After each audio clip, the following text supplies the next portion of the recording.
Good morning MSc semester third students. हम ले रहे हैं इफ़ेक्ट ऑफ एयर पॉल्यूटेंट्स। और उन एयर पॉल्यूटेंट के अंदर जो हम ले रहे हैं वो है हमारे main gaseous air pollutant. In gaseous air pollutant के अंदर जो हमने लिए अभी तक वो थे कार्बन मोनोऑक्साइड और सल्फ़र डाइऑक्साइड। आज हम लेते हैं नाइट्रोजन ऑक्साइड, नाइट्रोजन के oxide.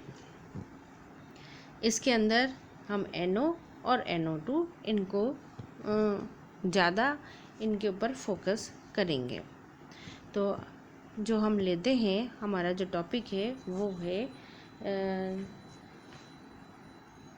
Effect of gaseous air pollutant, और उसके अंदर मेन जो है वो है NO।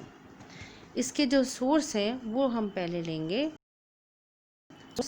जैसे हमने पहले वालों के लिए वैसे ही नेचुरल सोर्स और मैन मेड सोर्सेज। पहले हम लेते हैं नेचुरल सोर्सेज। उसके अंदर सबसे पहले आता है at high temperature produce during lightning discharge nitrogen and oxygen from the air combined to produce nitrogen monoxide. It also generated due to photo dissociation of nitrogen dioxide.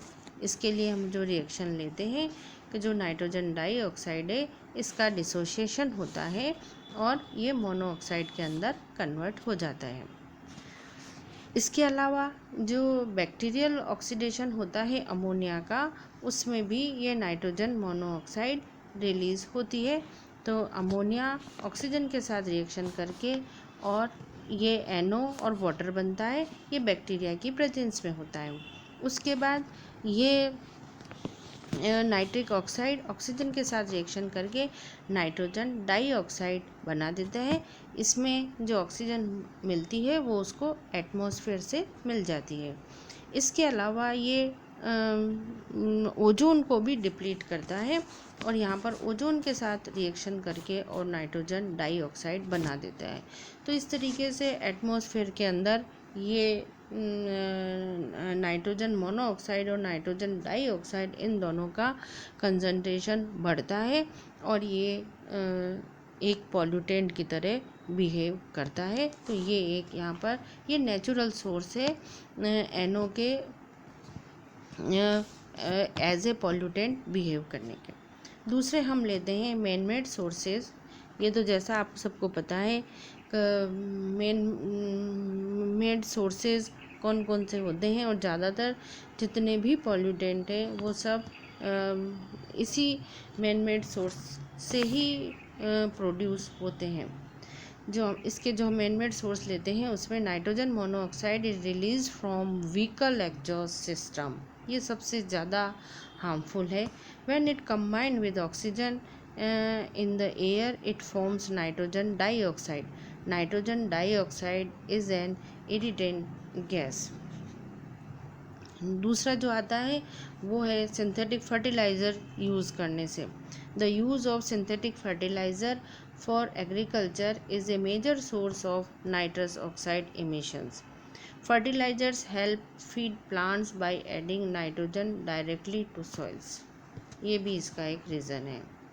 इसके अलावा जो इंडस्ट्रीज़ हैं जैसे HNO3 H2SO4 नायलॉन बनाने की, वहाँ से भी ये नाइट्रोजन के ऑक्साइड रिलीज़ होते हैं। It is also generated in HNO3 H2SO4 and nylon industries. It is also generated due to nuclear explosions, supersonic transportation etcetera. ये कुछ सोर्सेज हैं इसके नाइट्रोजन के ऑक्साइड रिलीज़ होने के। उसमें हमने नेचुरल और मैन मेड दोनों लिए। अब इसके इफ़ेक्ट क्या होते हैं एटमॉस्फेयर पे वो हम लेते हैं। तो हमारा टॉपिक है इनके effects. Nitrous oxide is a safe and effective sedative agent in controlled dose, and when it mixed with oxygen and inhaled through a small mask that fits over our nose. It helps us to relax and to feel more comfortable during certain procedures carried out by a dentist. Negative side effects may include nausea or vomiting, headache, increased sleepiness, uh, excessive sweating, or shivering. It also affects working of our waste handling organs such as the liver and kidney, lungs.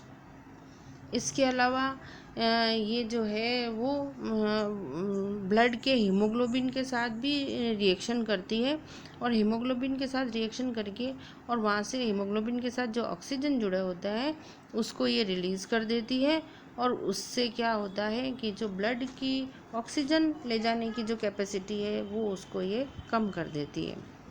It generates carcinogenic compounds जैसे नाइट्रोसेमीन्स in lungs. It also weaken our body immune system. Overdose of nitric oxide can cause respiratory side effect, hematologic side effects, metabolic disorder, low blood pressure, nausea, vomiting and diarrhea. इसके अलावा ये lung cancer के लिए भी responsible है। It feeds colors of rayon and cotton, develops cracks in rubber when react with hydrocarbon, increases decay of nickel, brass and other metals.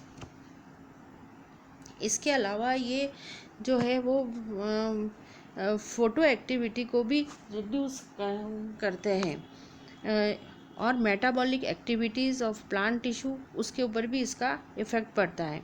It also causes spotting on leaves with leads through breakdown of plant tissues. It react with secondary pollutant to form smog and acid rain. The effects of NO depend on the concentration, period of exposure and the solubility. The major oxides of nitrogen which affect human health are NO and NO2. NO is not an irritant and atmospheric concentration. It does not show any adverse health effect. ज़्यादा अगर हमने इसके जो effect देखे हैं उसके अंदर ये पाया है कि नाइट्रोजन डाइऑक्साइड जो होती है वो ज़्यादा हार्मफुल होती है NO के कंपैरिजन में, और यही इरिटेटिंग गैस है और जो ह्यूमन हेल्थ के लिए ज़्यादा एडवर्स इफ़ेक्ट जो डालती है वो NO2 होती है। और ये एटमॉस्फेयर के अंदर नेचुरली भी प्रोड्यूस होती है और मैन मेड सोर्सेज से भी प्रोड्यूस होती है। इस तरीके से जो NO नाइट्रोजन के जो ऑक्साइड हैं वो भी एटमॉस्फेयर के अंदर एज ए गैसियस पॉल्यूटेंट बहुत अधिक इफ़ेक्ट डालते हैं। तो आज हमारा था ये नाइट्रोजन के ऑक्साइड वो कैसे एटमॉस्फेयर के ऊपर पॉल्यूटेंट की तरह बिहेव करते हैं। Thank you.